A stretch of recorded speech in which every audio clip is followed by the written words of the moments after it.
Retrouvez Businesswoman avec MAF Pro. L'assureur des artisans, commerçants et professions libérales, c'est MAF Pro et c'est pour vous les pros. C'est la MAF.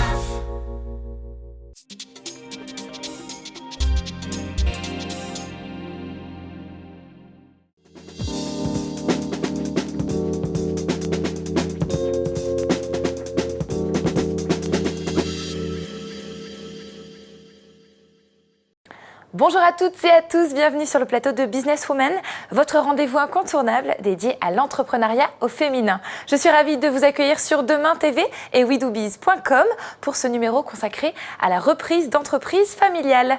La transmission familiale d'une entreprise est souvent le gage de sa pérennité, mais cela peut aussi être source de problèmes si la succession n'est pas préparée longtemps à l'avance. Il est donc important de bien réfléchir avant d'opter pour ce type de reprise. Quels sont les avantages liés à ce type de reprise? Comment éviter les pièges existants?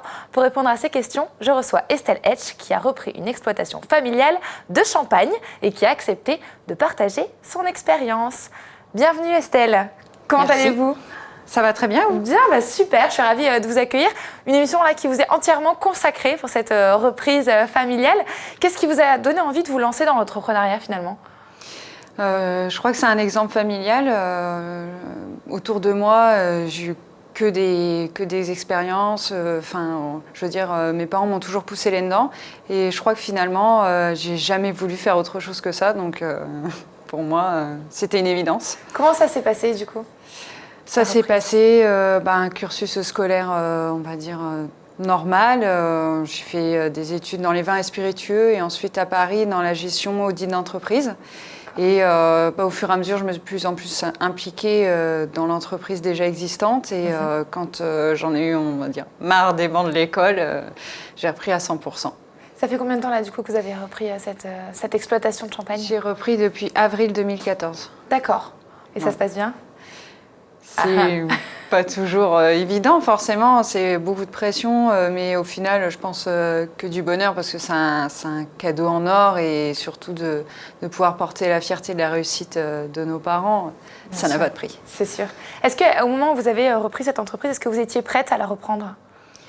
Prête, je ne sais pas si on est prêt, parce que je pense qu'on ne s'imagine pas avant d'être vraiment dedans.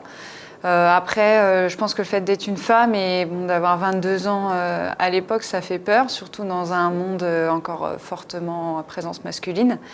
Mais une fois qu'on est dedans, on ne voit pas défiler les mois. Et j'ai la chance d'avoir des parents qui sont quand même encore très présents.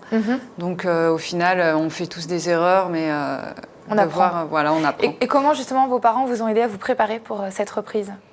Forte pression de réussite, je crois qu'on n'a pas le choix. Ouais. Mais après, j'ai la chance d'avoir aussi un père et une mère très différents. Donc une mère forte sur la réussite, sur un peu se débrouiller par soi-même. Pas forcément le droit à l'erreur, mais quelqu'un qui a des valeurs de travail énormes. Et un papa qui est plus, qui explique beaucoup plus, qui lui a aussi vécu l'expérience. Donc je pense que voilà, il sait un peu les choses à dire et à pas dire. Et au final, il regarde plus d'un œil extérieur et il intervient au moment où vraiment il a besoin, quoi. Et ils tenaient l'exploitation tous les deux en fait, en couple, c'est ça? Tout à fait. Et alors là, ça se passe comment? Parce que du coup, j'imagine que quand on a un bébé, alors le bébé, je parle de l'exploitation, je parle pas de sa fille, mais finalement, c'est aussi le bébé de la famille. Comment on fait pour lâcher un petit peu les rênes quand on doit transmettre cette exploitation, cette entreprise? Très difficile. Ouais. Vraiment, je pense que... moi, je comprends tout à fait. Je pense qu'il faut acquérir la confiance des parents. Donc au début, ça se fait pas tout de suite. On a l'impression d'être un peu... optionnel, voire parfois de servir à rien, parce qu'au final, on a toujours envie d'apporter plein d'idées nouvelles, une façon de faire différente, conflit de génération. Et au final, je pense que quand on finit par expliquer les choses, qu'ils voient aussi des façons de faire différentes, ça se fait petit à petit et ils finissent par s'effacer, entre guillemets, d'eux-mêmes, quoi. Est-ce que justement, vous avez un petit exemple, je sais pas, une petite anecdote sur peut-être ce conflit de génération, ce fait de voir les choses différemment, que vous avez pu vivre dans cette transmission finalement? Je pense que avant, en tout cas dans le monde de la viticulture, les gens étaient fort accrochés à leur terre.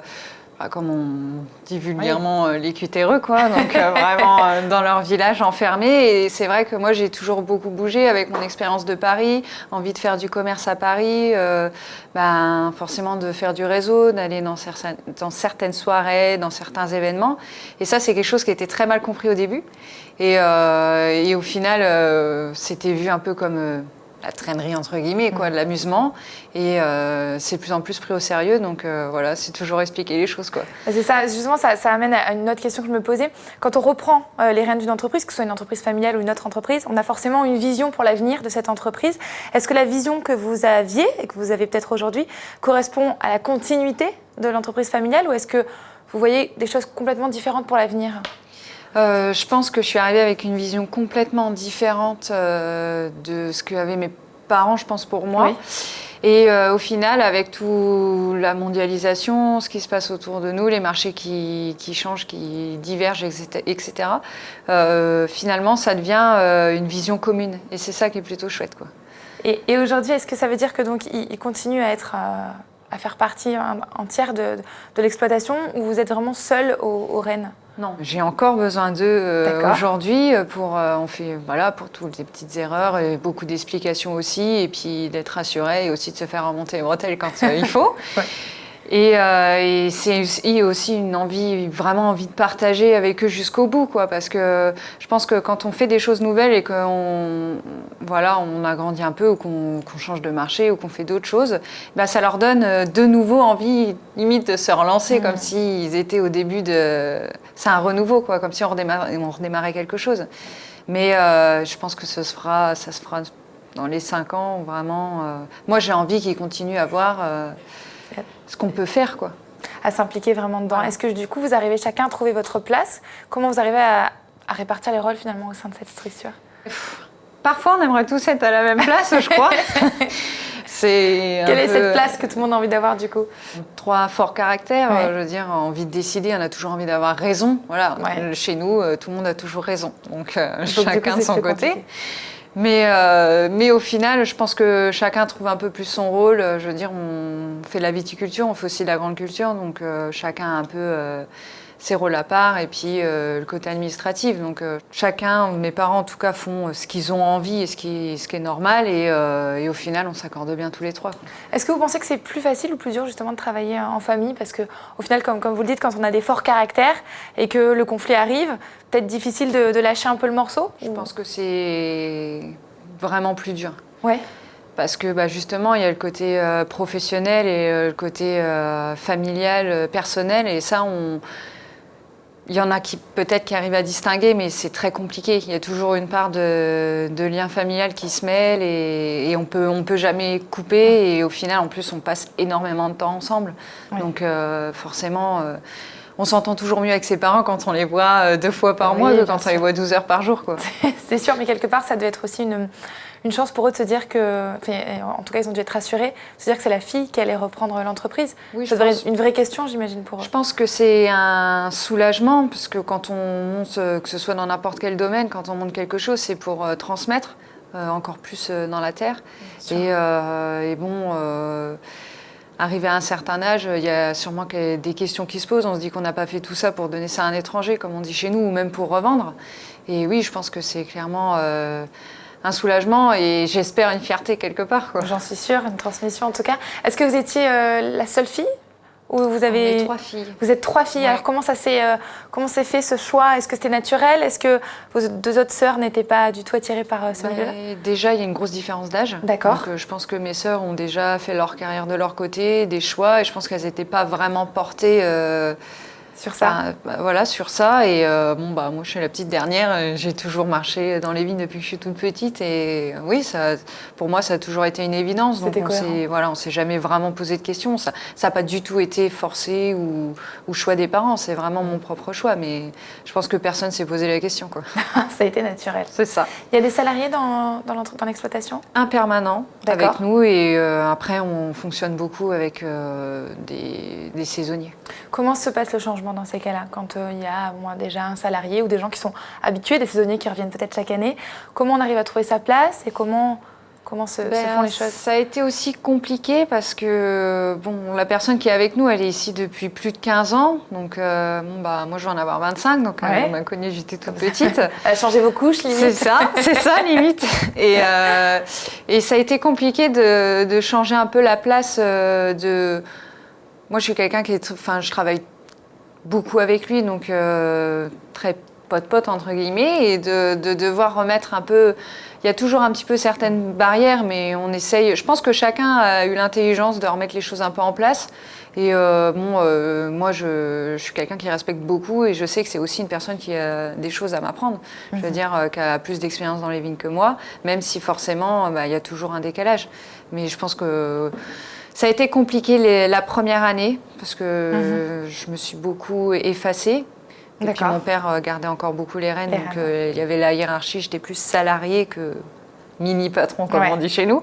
Et maintenant, au fur et à mesure, ça commence à bien évoluer et voilà, chacun fait la différence. Et là justement, vous en êtes où à l'heure du bilan? Alors ça fait que 2 ans que vous avez repris cette entreprise, mais dans quel état d'esprit vous êtes? Est-ce que vous êtes contente? Est-ce que vous le regrettez finalement? Est-ce qu'il y a certains choix que vous auriez fait différemment? J'aurais rien changé, je pense. Regretter, absolument pas. Je veux dire, c'est génial. Enfin, c'est tous les jours une nouvelle aventure, quoi. Après, je pense que... Je sais pas, il y a forcément des petites choses qu'on aurait... Vraiment des petits réglages qu'on aurait pu faire au début. Peut-être plus discuter sur qui fait quoi pour éviter certains conflits. Mais au final, tout est rentré dans l'ordre. C'est bien comme ça. Est-ce que justement vous auriez un petit conseil à donner à ces femmes peut-être qui nous regardent aujourd'hui, qui se disent tiens, moi je reprendrais bien l'entreprise familiale, mais j'ai encore un peu peur? Qu'est-ce que vous leur diriez à ces femmes-là? Moi, je pense qu'il faut vraiment aller voir ailleurs. Aller voir ailleurs, voir comment ça se passe dans Moi, votre je veux dire, j'ai toujours travaillé chez mes parents, mais j'ai aussi fait des petits boulots étudiants. Et mes parents m'ont toujours poussé à aller travailler ailleurs pour voir comment que c'est. Et justement, pour ne pas se croire arriviste, comme on dit chez nous. Et je pense que c'est vraiment un bon conseil.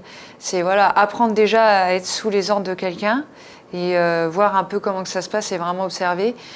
Pour essayer de faire le moins d'erreurs possible entre guillemets et surtout parce qu'au final quand on est seul, c'est génial parce que c'est nous, on décide de tout, mais au final il n'y a pas de barrière, il n'y a pas de limite et il n'y a personne pour nous dire non.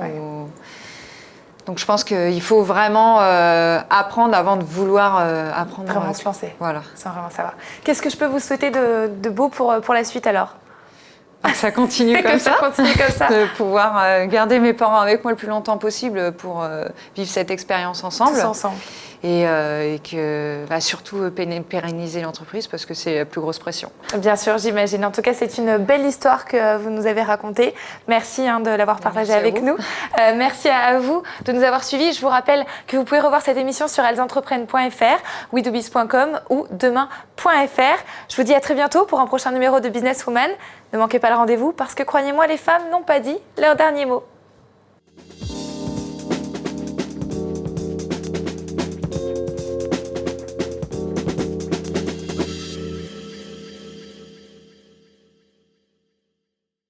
Business Woman vous a été présenté par MAF Pro. L'assureur des professionnels et de la santé collective, c'est MAF Pro et c'est pour vous les pros. C'est